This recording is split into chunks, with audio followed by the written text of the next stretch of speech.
Very last session today, prior to the competition. Yesterday, I had the very displeasure of getting food poisoning, so I didn't end up coming in here to train, hence no video. I just had box jumps, some plyometric press-ups and some deadlifts to do. So I did the box jumps and plyometric press-ups at home. I wasn't sure if it was food poisoning or some kind of stomach bug or whatever, and I didn't want to risk coming in and giving it to anybody else. So I stayed at home for that. So then today, squat, bench, deadlift. I think it's just 3 sets of 3 with each lift. Nothing crazy, nothing particularly hard or heavy, but I need to do it. It's basically like skill practice. I don't want to completely detrain prior to the competition. So that's on the agenda for today. Nothing too crazy. I best start getting warmed up, aren't I? I mean, the first part of the warm-up is just putting my shoes on.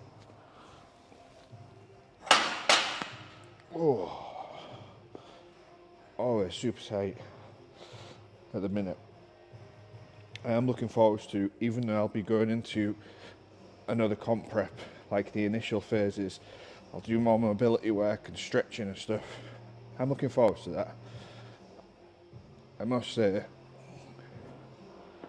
even though I think it's better to be on the slightly stiffer side for powerlifting, I do think it's a trade-off. So for this competition, I've took the last 6 months, 6 weeks, not 6 months, of why this has been top priority.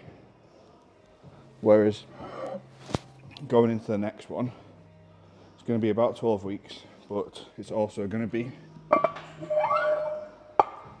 a lower priority, so I won't be like trying to push absolutely everything with the goal of it being just max strength. Obviously the goal is still strength, but I think,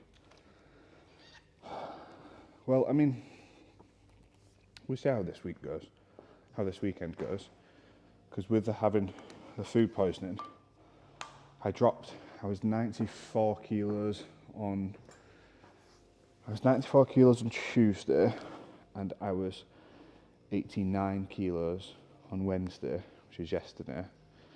Today I was back up to 92, so that's good. But I'm feeling the effects. Like, I haven't eaten anything yet today. I've been a bit like, I didn't want to eat anything and then have it come out anywhere when I was actually in the gym. So I've not eaten yet today, but I did want to get this session done. So hopefully my weight will be back up. And obviously sleep's affected, it's a knock-on effect, but as I said about before, acute sleep deprivation does not actually seem to affect one at max strength too much, which is good.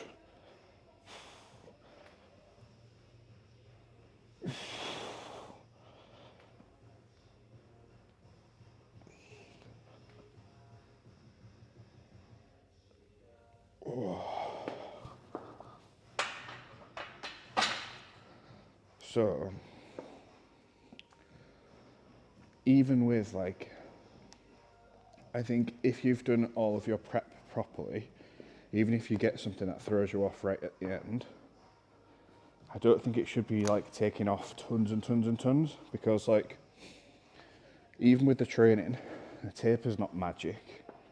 Like with a good taper, you're maybe gonna get like a really, really good taper, maybe like 10%. So, say you lose all of that taper gains, then you still should have made progress over time. But I don't want it to be like, this is a reason for not feeling and moving well today, but it's got nothing to do with actually lifting at the competition. because by then it should be fine. I'm just kind of ranting to myself at this point, aren't I?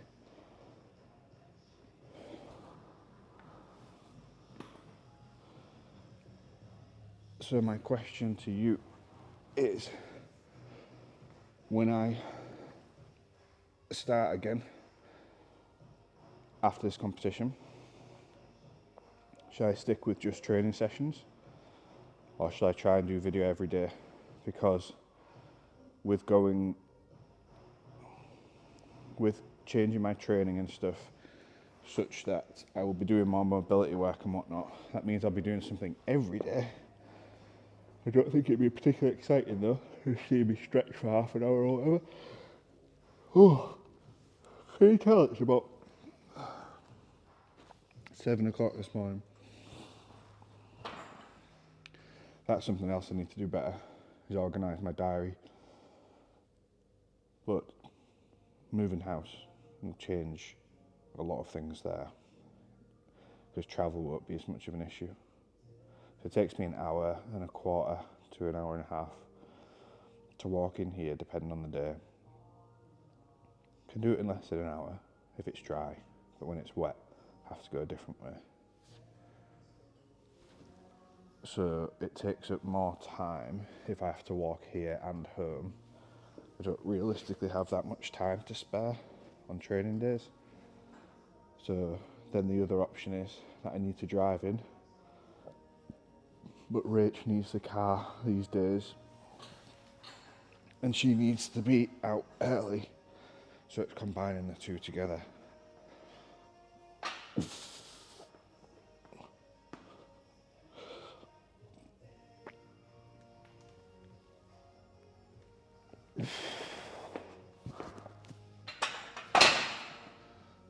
Actually feels better than 20 kilos or 60 kilos does.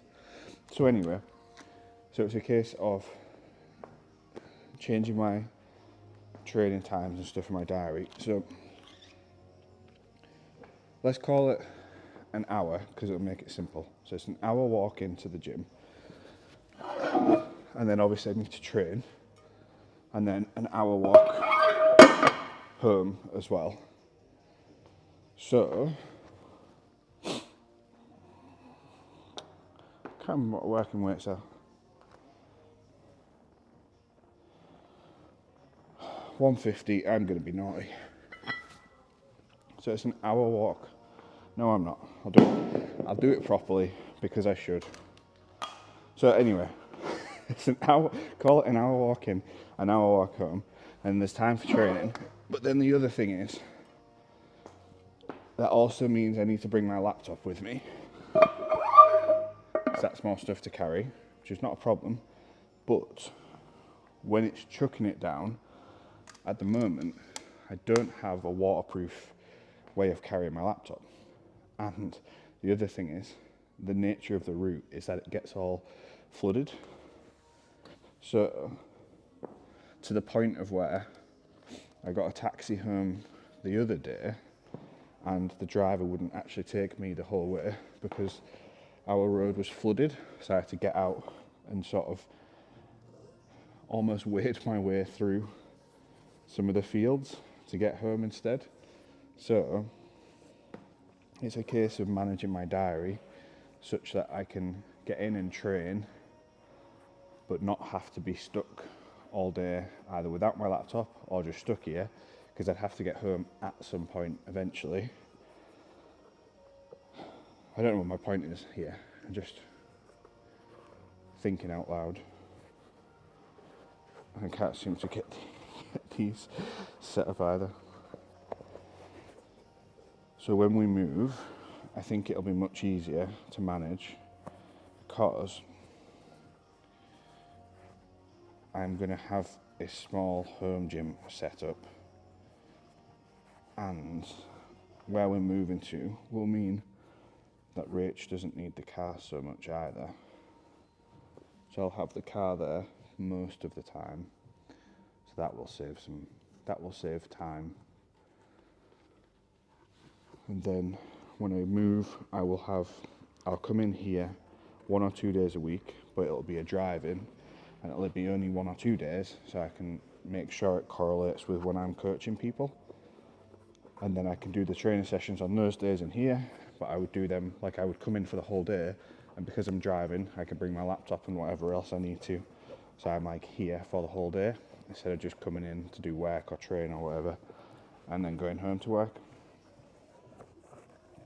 So then it should work, and I actually prefer to train on an evening in general, because then I've had time to eat during the day, eat and drink properly, and I like, on a weekend especially, training when I've done the work I need to, so that then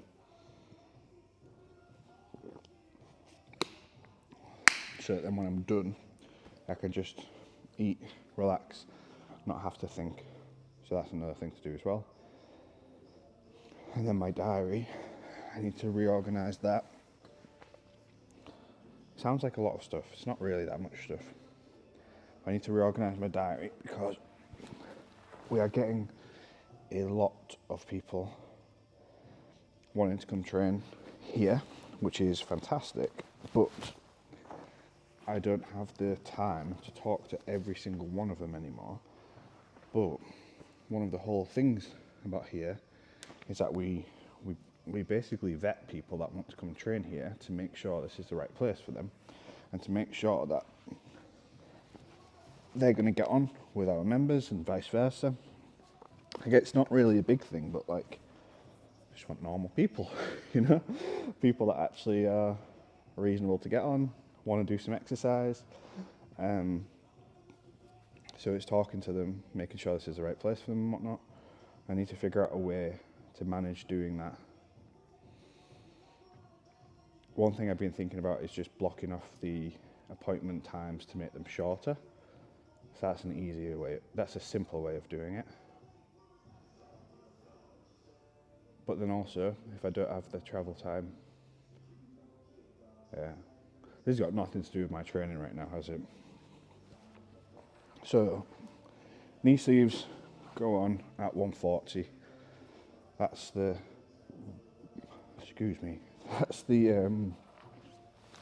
point I always put them on, and I normally put a belt on at 180. But today, so gassy for saying I've not even had anything. Knee sleeves go on, squat 140, and then belt normally goes on at 180. I'm only squatting 150 today, so I should probably put belt on, because it is supposed to be practice. Tip for anyone that uses knee sleeves is wear leggings so they're easier to slide up, so you don't have to pull out all the hairs in your legs as you put them on. I'm fairly sure it's taken me longer to get dressed than I'm actually going to be squatting.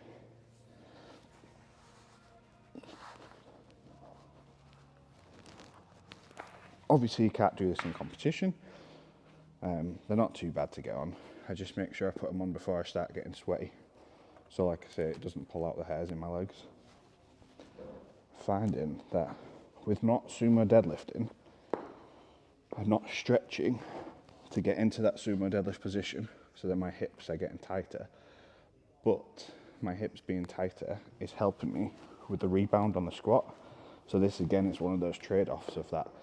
For general life, it's maybe not the best, but for just having a big squat, it seems to be pretty great. I mean, we'll see just how big the squat ends up being in 2 days' time. Yeah, it's Thursday today and I lift on Saturday, so it's not that far. It's not that long to go. Anyway, I sat talking here for like 20 minutes or something. The general feedback that I've got, which I was surprised about, is that you guys seem to prefer it when I just leave this rolling the whole time. So I'm going to do that. Makes it easier for me as well.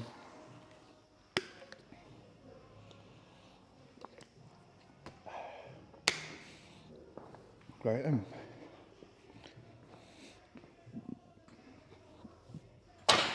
definitely just 3 plates on each side, and yeah.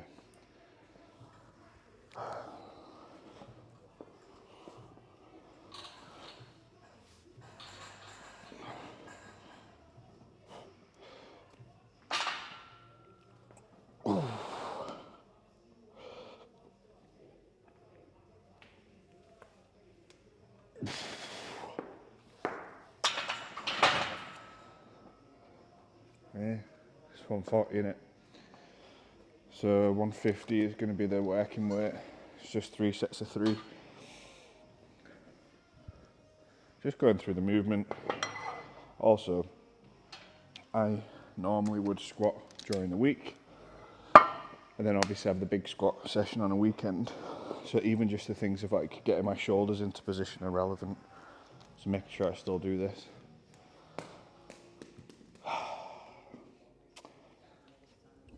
So, to get over having dodgy stomach, I will tell you what I did. There's no secret. To get over having food poisoning, what I did is made sure I drank plenty of fluids with electrolytes in, so salts, minerals, all that sort of stuff. And I ate foods that I know categorically don't upset my stomach. So for me, that meant that I ate lots of red meat, so that never seems to bother my stomach. I ate lots of rice, so that doesn't seem to bother my stomach. And I had lots of honey as well. So I mixed the honey into the rice for a fair bit, and that all seemed to sit completely fine. And then the thing that I find happens is, if I'm ever sick or anything like that, it doesn't happen often, but if I ever am, whatever the thing I ate was, it just puts me like completely off it. And then I can't stomach eating it. It just like makes me like, ugh. Even when I'm not trying to be dramatic, or like, obviously I'm not trying to be dramatic, I just can't bring myself to eat it. So chicken is off the menu for at least a couple more days, because right now I'm like 99.9% sure it was some chicken thighs. I had them, and it's my own fault. I think I might have said about it in the last video. I bought the chicken thighs, and I was looking at 2 different packs of them, and one were like the normal ones, and one was like the Savers ones. I was like, oh, they're like £1 a kilo cheaper or something. I was like, oh, they look the same. I'm sure there's no difference. Rachel always gets the more expensive one. And I was like, it's just meat. What's the difference? Anyway, bought that. I had that for food on Tuesday night. Or was it Tuesday morning? I had it for food whenever. And then I was like, something's just not right. And then obviously things weren't right. But not just the fact of it being the chicken. When it was cooked, I cooked it in the air fryer, but I had loads of potatoes in there as well. So I think that the normal cooking time that I would do it for wasn't long enough, because there was also lots of potatoes in. So I think it was probably not the best quality meat. 2, it was probably cooked medium rare. You don't do for chicken. But anyway, as a consequence now, I don't really want to eat any chicken. So yesterday, steak, rice, honey was the main thing. Today, 3x3, 150. Today will be similar, but I'm also going to have some fish as well, because of the extra fat from the fish. I got some more steaks as well. You can see, I can definitely see where people get enamored with like the carnivore diet. So it's hard to overeat on red meat, and also it's delicious. I don't think it's necessarily the best thing. It's definitely not the best for performance. It's probably not the best for health. But there are definitely going to be some benefits to it. Same as any diet, to be fair. Because the other thought that like crosses my mind as well is like, well, if you're eating an animal's corpse and there's something wrong with that meat, that's probably not going to be good for you either. But it's what your brain does. Just catastrophize things, don't you? So, monologue completed, semi-completed.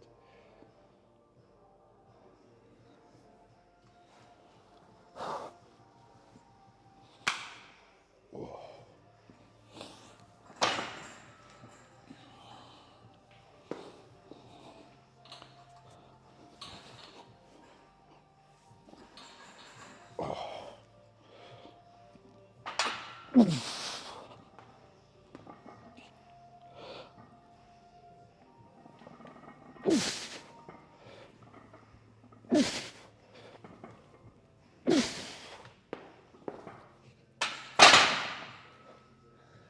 don't really feel like anything, does it? You don't know, you're not lifting it. Yeah. 2 more sets, 3. Not bothering with the velocity because I don't normally use that if it's less than 180. So I need to go pee and I'll come back. I might stop recording because this is so boring. Yeah, I'm gonna go pee, and then I think I might put the mics on charge to make sure they don't die, and then I'll record after. 3x3, 150 done. Most uneventful session. But I did, in the squat session the other day, the one where I did the 265, I did give myself a little reminder that basically said, don't be lazy, do these sessions properly, because these sessions are just as important. So the next thing is going to be bench. And to be honest, when I saw what these bench sessions are, I think I took it a bit as a sign of disrespect, because it's only sets with 95. I'm like, come on, not even 100. It just doesn't seem right, you know? Something wrong about benching less than 100. But yeah, needs doing, so I will do it. Does anyone else, when you're benching or something, it needs to be the correct way around. So on this, there's that logo, that has to be on the head side. So this has to be spun around. It can't be the other way around. Because if it's not, then I don't know what will happen, but something bad will happen, and we can't be having that. So that's always worth bearing in mind. Now for bench, it's only 95. I completely understand why I'm doing it. I would have my own athletes do it, but it still doesn't stop me from not wanting to do it. And it's not even a thing of like, I can't be bothered to train, I'm lazy, blah, blah. I'm just like, it's not worth benching less than 100. And then after bench, there are deadlifts, which again, super light. Tell you what I might do. When I get the home gym set up, I might have might get two racks. Bear in mind this is in a garage, so it's not actually that big. Might get 2 racks and have 3 bars. So I'll have one that's set up to squat, one that's set up to bench, and one that's set up to deadlift. So I never have to strip the bar. I can just leave on like 100 for squat warm-ups, 60 for bench warm-ups, and 140 for deadlift warm-ups or something. That's a lie, my deadlift's not that strong. Sumo deadlifts, but I need to stop talking about sumo, don't I? It's like the one that got away. So close to 300, yet so far.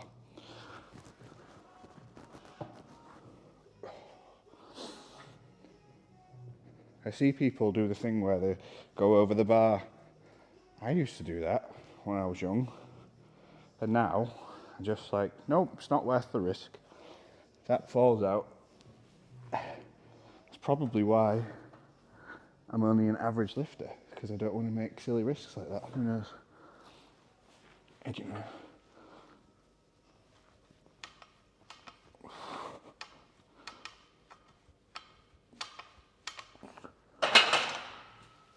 The good news is, my elbow pain is approximately 0 out of 10.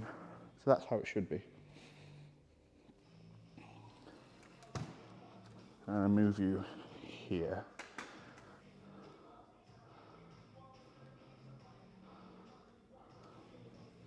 Give you a different view. So one of my jobs to do today is to make sure that I've got everything ready for the weekend. And I've also got other stuff going on this weekend. But what's really good about the competition is that it's on Saturday instead of Sunday.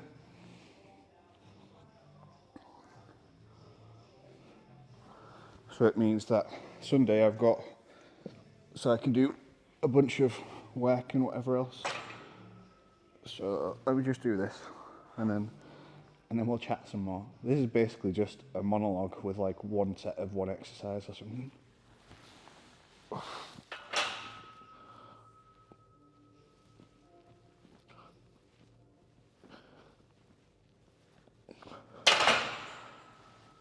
I need to put my shoes on. So this weekend I'm running, I don't know if, I'll just move this. Maybe you can see me, maybe you can't. It's on an iPhone, so I can't see what the camera can see. So I might be in the shot, or you might just be looking at the top of my head, or at my tricep or something, I'm not sure. Anyway, I'm running 14 strong, which I've talked about before. So I've got about 150-ish people doing it at the minute. I'm not going to run it for a while. I really like it, but it's looking after so many people at once. Granted, I'm not writing all their programs, still going through, reviewing technique, all that sort of stuff. But what I do is, at the end of it, basically we'll take 2 or 3 people that have been going through it and then actually coach them. But I'm in the process of upgrading all of the coaching stuff. So I'm torn between doing the upgrade now for the current members and maybe like let them do it for a discounted price or something, or doing the old system, because to do the new system there's a bunch of extra work I need to do, not just long term but also short term, like some admin stuff. Like I need to redo a few bits and pieces on the website, nothing crazy, but like payment links and stuff like that, like just business stuff.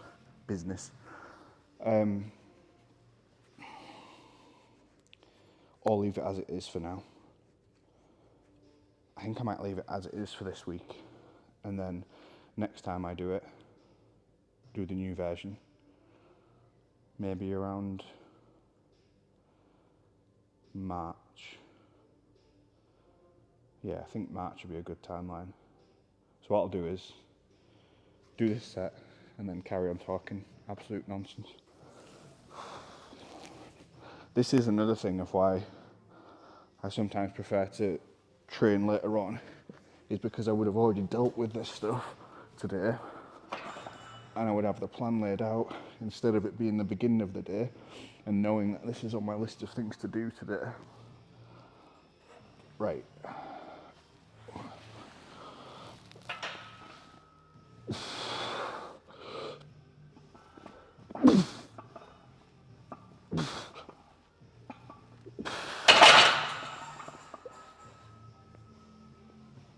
Yeah, so again, no idea if you can or cannot see me. Let's just pretend you can. So what we've got going on is I have 4 jobs. So I own the gym. So there's all of the gym jobs to do, including like staff training,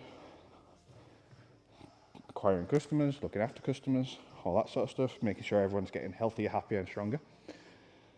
Then I do rehab, so people that have had surgeries and accidents and stuff like that, and they need that gap between physio and like training. I bridge that gap for people. And then I work for a company called Propane Business, do some business stuff for them.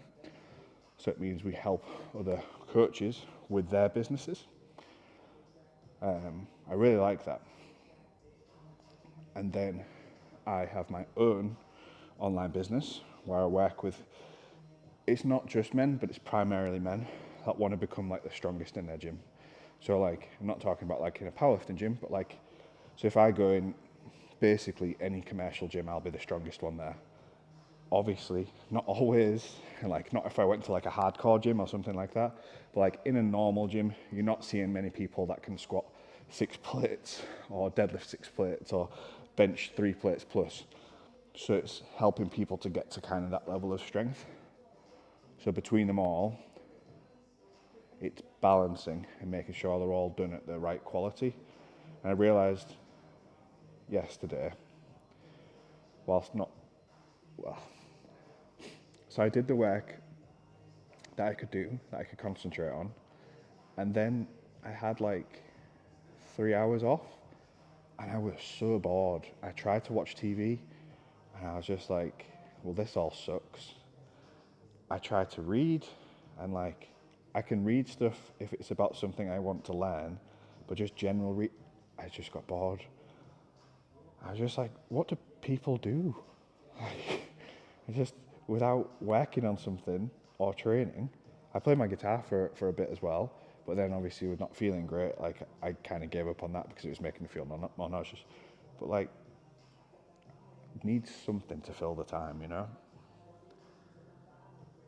Anyway, I should carry on doing this. I need to pee again. I tell you one thing, I've been drinking a fair amount of water, so I am needing to pee more. I'm not doing a water cut for this, because that would be stupid, because like I said, the end goal is to get stronger. I probably will for the next one though, because, so I'm, ignoring the last couple of days, I'm about 94 kilos. I'm competing at 93, but what I'm going to do is after this, I'll have anywhere from 2 to 6 weeks of like fat loss. So I won't be getting like shredded or anything like that, but I will get noticeably leaner. Side note, if you want to see the changes, let me know. I don't really care, but if you guys are like, no, we don't want to see your pale, fat, hairy belly, or you're like, yes, we do want to see that, fine, whatever. And then after that, I'll go to eating in a small surplus and go from there. Now, obviously, because I'm not doing the kind of volume you would be needing to for hypertrophy stuff, I won't be getting noticeably bigger, but I will get a bit bigger, and I'll obviously put on some fat as well.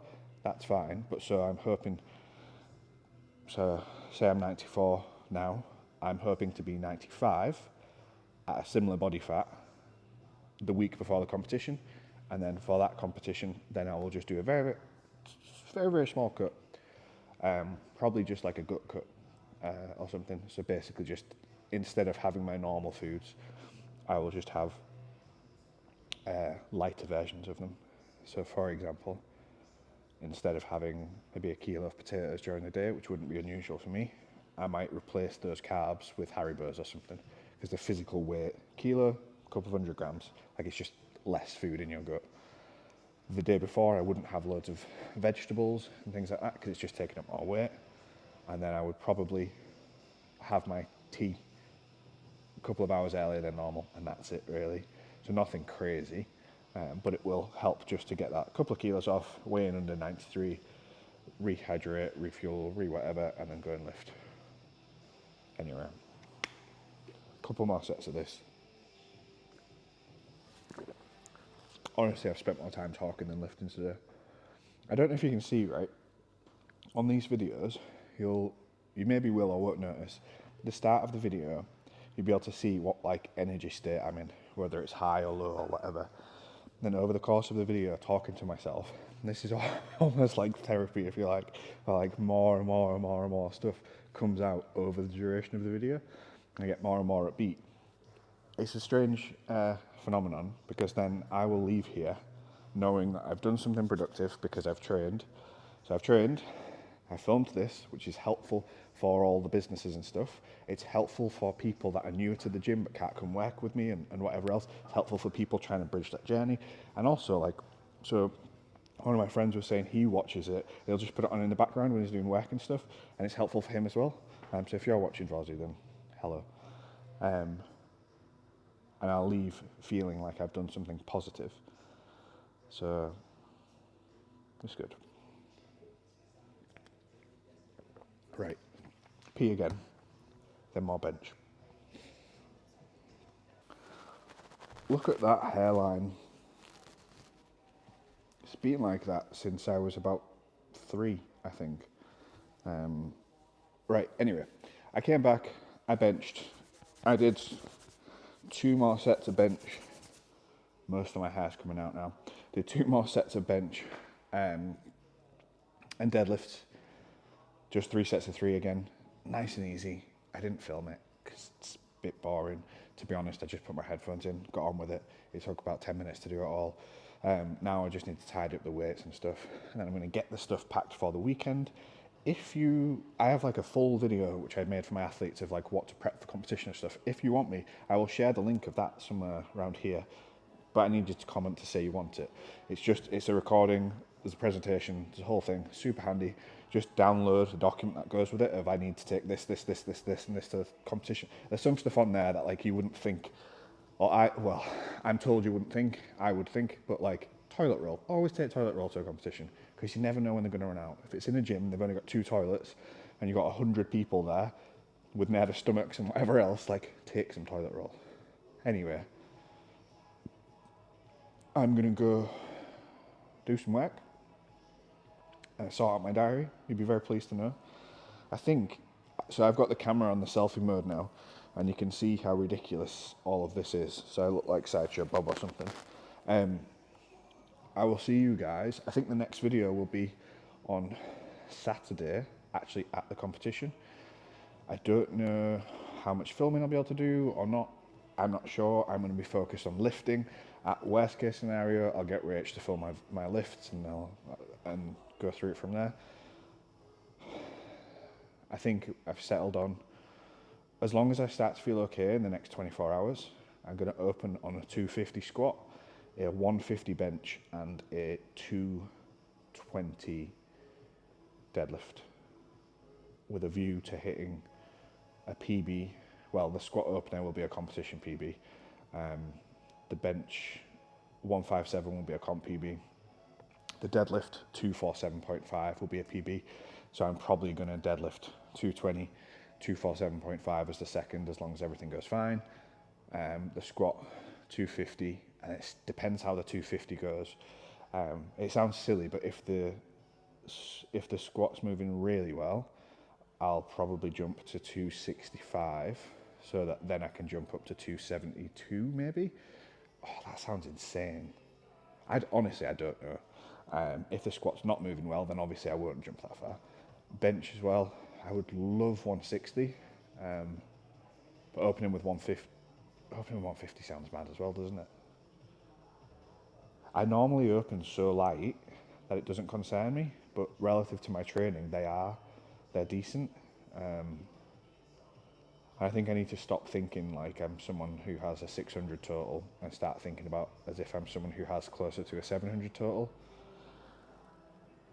But yeah, I don't think I'll be at 700 for this one, 700 for the next one, and then the next series will go 8. If I go 800, it's going to be like 5 years worth of videos. I'll probably never achieve it. Maybe that's a reason to do it. Who knows? And on that note, I'll see you guys later. Take care.